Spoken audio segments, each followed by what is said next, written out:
Hey everyone, I'm Armor Gaming. Welcome back to my channel and welcome to the Monster Legends video on the Abyss Grand Prix. So this video is going to be a bunch of tips and tricks to excel in the team race and get as many laps as your team is comfortable going for. So the number one thing I like to say during the Grand Prix, during all the team races, the most important thing you need is communication with your team.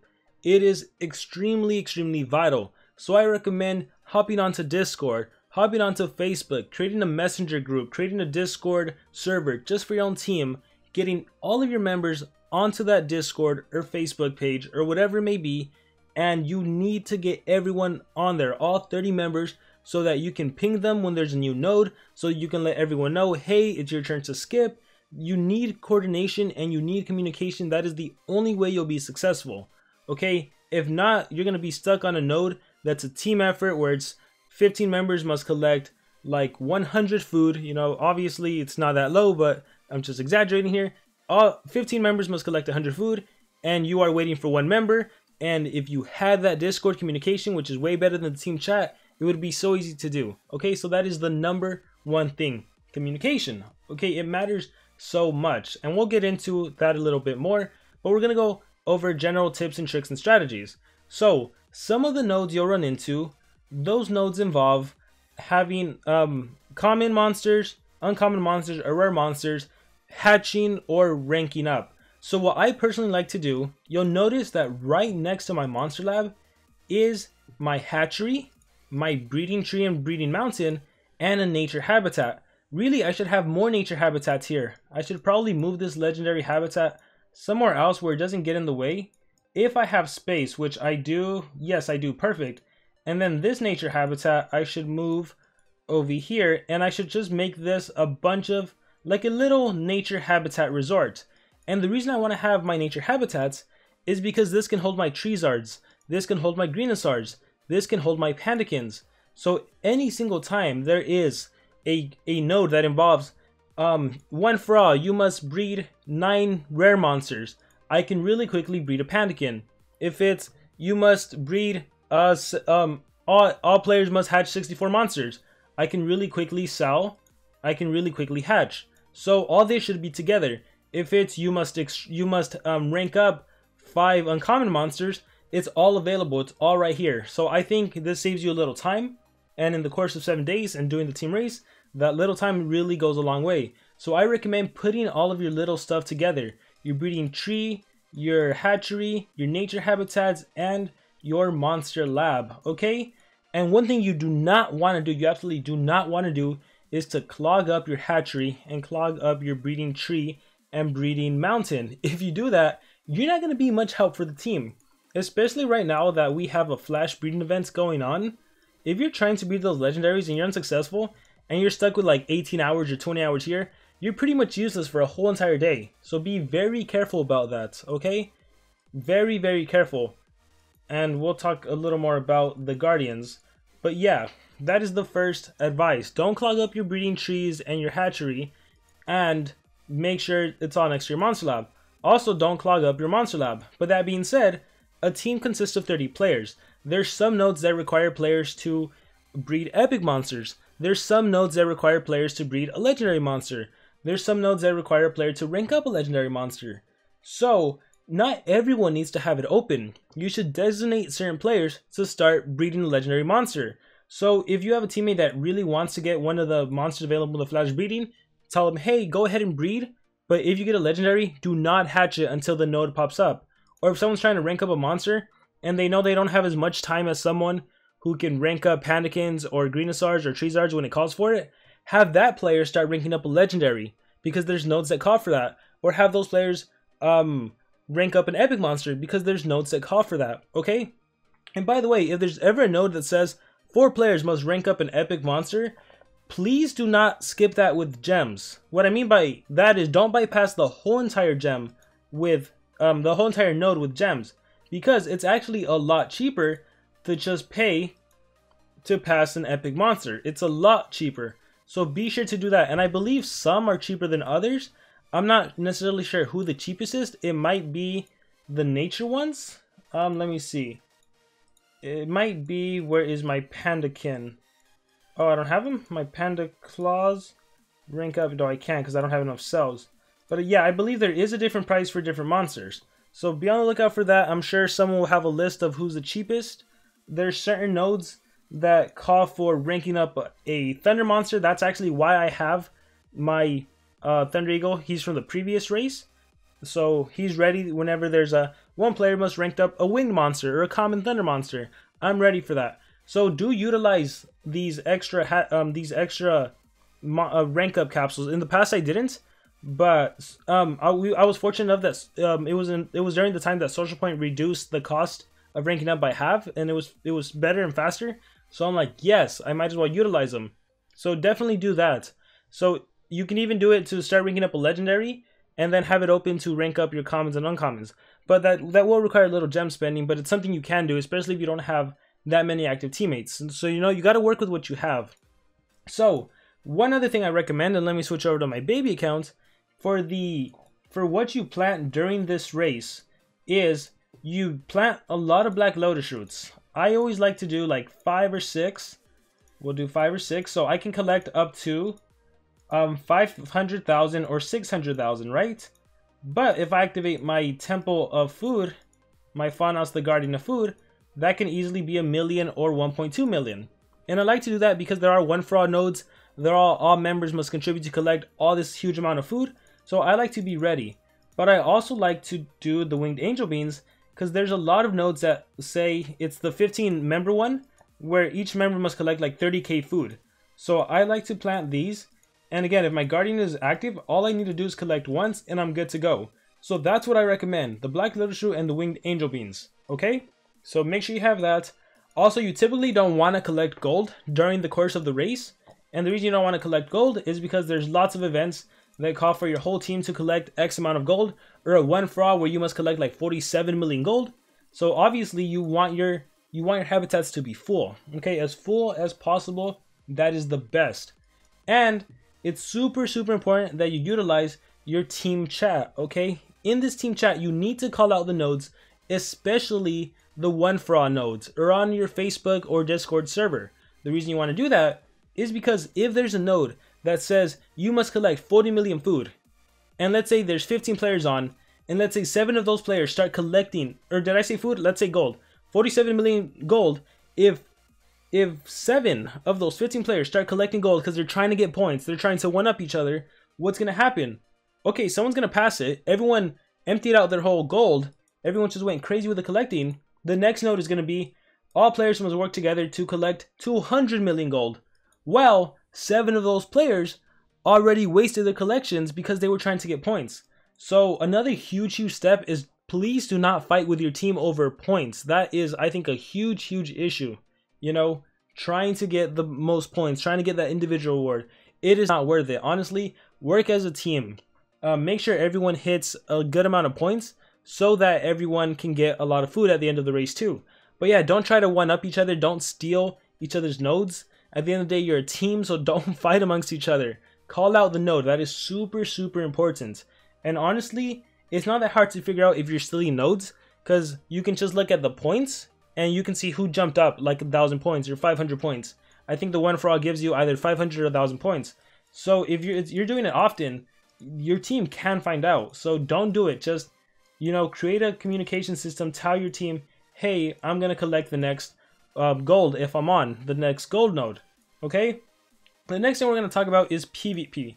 PvP, it's either going to be like all players must fight 22 PvP battles, or 4 players must fight a PvP, must win a PvP, or one for all, you must win 9 PvPs by yourself, or 12 PvPs.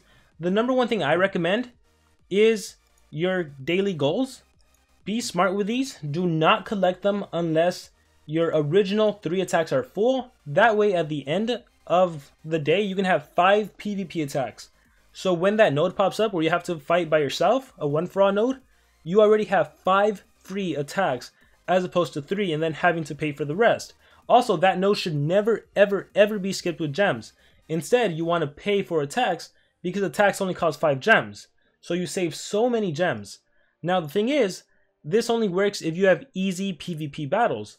So what I recommend, and let me switch over to my other accounts, what I tell people here is to set a really weak defense. Check out my defense team. Bunch of common monsters. When you set a weak defense, you're doing two things. One, you're helping other players, okay? You're helping other players because they can defeat you like that. They don't need to spend 10 minutes on a one attack against level 130 monsters, this super high elite war with all these high level relics. No, the enemy will be super grateful. They'll easily win, and they'll say thank you, and they can move on with their own race. And if everyone does it in the community, you're really helping each other out. We should really have this campaign so everyone just set comments, right? It makes it so much more easier. But one reason you want to set comments is also because it makes it easier for other players to beat you, which is what I said. Look, they already started too.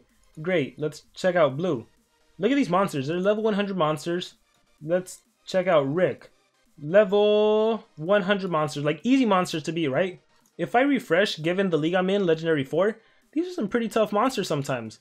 So if I do one of these fights, there's a good chance I might lose or it'll take long. So I'm gonna go in my defense log and just get lots of revenge battles. So that's really good advice. Go after, put on a weak defense, go after the defense battles, be smart about your attacks. At the end of every day, you should have 5 PvP attacks, which you get from the daily goals, okay? So be smart with that. And also, one thing I like about this race, if the race is as easy as the last race was, it might be even easier because the season is going to end in 4 days and 6 hours, which is during the course of the team race. And during the course of when the season ends, Social Point likes to do the PvP like last chance kind of thing, where your attacks, they refresh in 1 hour instead of 2 hours. So we're not going to have to wait 6 hours to use 3 attacks. In 3 hours, we can use 3 attacks. So that's going to be great. Also, we have the premium pass for the players. If any of your teammates bought it, they get to benefit from the premium pass. They have an extra hatching slot. They have 100% gold collection, food collection, which all helps in the race. You know, the hatching slot helps, the gold collection really helps, and the food collection really helps. So that's another bonus we have. I'm hoping Social Point does a thing where there is a reduction in the Monster Lab cost and in ranking up cost. Another huge thing we have going for us is that runes are going to be removed for gold. So you can go through all your monsters, you can get all those level 5 runes, all those level 4 runes, you can start removing them for gold. And then when there's a node that pops up that says all players contribute as much as they can to craft level 6 runes, well, if you have level 5 runes on any of your monsters, you can remove them for gold and then just start crafting level 6 rune easy. And another thing is Social Point has been giving us the rune dungeon where you can get a lot of level 5 runes, a lot of them. So that's going to be nice. Like, look at all those chests I have from 4 to 6 and from 3 to 5. A lot of them will end up being 5s. So that node, the crafting level 6 runes, that became a lot easier. So I really feel like Social Point has been doing a lot to help players in the race, assuming they keep it just as easy. Okay, there are still thematic events, thematic nodes, like you must rank up a winged monster. So typically the easiest one to rank up is like a Thunder Eagle, I think, or there might be other ones. You typically want to stick with the easier rarities, easier elements. The fire, the nature, the earth combinations, those don't take a long time to craft. So that's what you're going to be working on. And again, either on Discord or maybe I'll make a secondary video, I'll have a list of the easiest combinations. You know, I always tell people, personally for me, when it comes to breeding an epic monster, yeah, we'll talk about the epic node again. I like to breed, let's go to the breeding log. I really like to breed, no, it's on a different account. I like to breed, maybe if I scroll down actually, breeding, back to here, elements, nature, not nature, magic. I like to breed magic and earth, because I tend to get a Terra Crank, or I'll get a Duchess, or I get Tartarus. Okay, sometimes I will get Genie and that takes 19 hours, but that's the combination I like to use. The old combination that everyone used that can produce a not a phoenix, it's Tarzape and the Firebird. They will produce a thunder nature combination right here. They'll produce, if you combine Tarzape with Thunix, you can get a Rhynix, you can get a Rabidix. Scroll by thunder, let's see. You can get a Rabidix, a Rhynix, or you can get a Griffix. So that's another really good combination. Okay, but again, I've just had a lot of success with the other combination. So yeah, that is basically I think it as far as the advice. Again, based on everything we have, the premium pass, the being able to remove runes for gold, the daily goals, even treasure cave where we can get a lot more gems and stuff. Like all of these things I think are gonna make this race a lot easier than previous races, assuming they didn't increase the difficulty. And I don't think they did, considering the backlash of two races ago. That one was really bad. So I'm really looking forward to the race, to be honest. The monster right now isn't anything too spectacular for me. I made another video doing analysis, so make sure you watch that. You know, he has the taunt trait, which is interesting. But yeah, this is pretty much the advice I can give you guys. You know, it's a pretty straightforward. You need cooperation, you need communication. Oh yeah, and you should be prepared to spend gems. There's nothing wrong with spending gems. Sometimes players just want to get like the race monster for free at rank 4, and it's like, whoa, wait a minute, that's a rank 4 monster. Think about the cost to get a rank 4 monster. If you look at most players' accounts, especially like the free-to-play community or the casual spenders, if you look at their player profile, you'll find that most of their player profile, the reason they're competitive is because of team races. Just look at mine. This is my 100% free-to-play account. What do you notice? Igursis, team race monster. Neobuki, team race. Sunblast, team race. Barakor, Francine Frank. All of the monsters you see are all team race monsters. Like that, well, with the exception of Kihaku, he was given away in so many events. Team races, as much as people hate him, as much as we don't like him and dread him, it really is generous for a lot of players, because this is how we get ranked up monsters. That's how I've gotten all my ranked up monsters on my free-to-play accounts.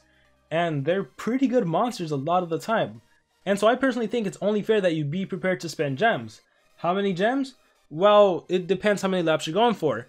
If you're going for 25 laps, I think it's fair to ask 200 gems. Most nodes, most of the time that you have to skip a node, it's gonna cost you around 200 gems.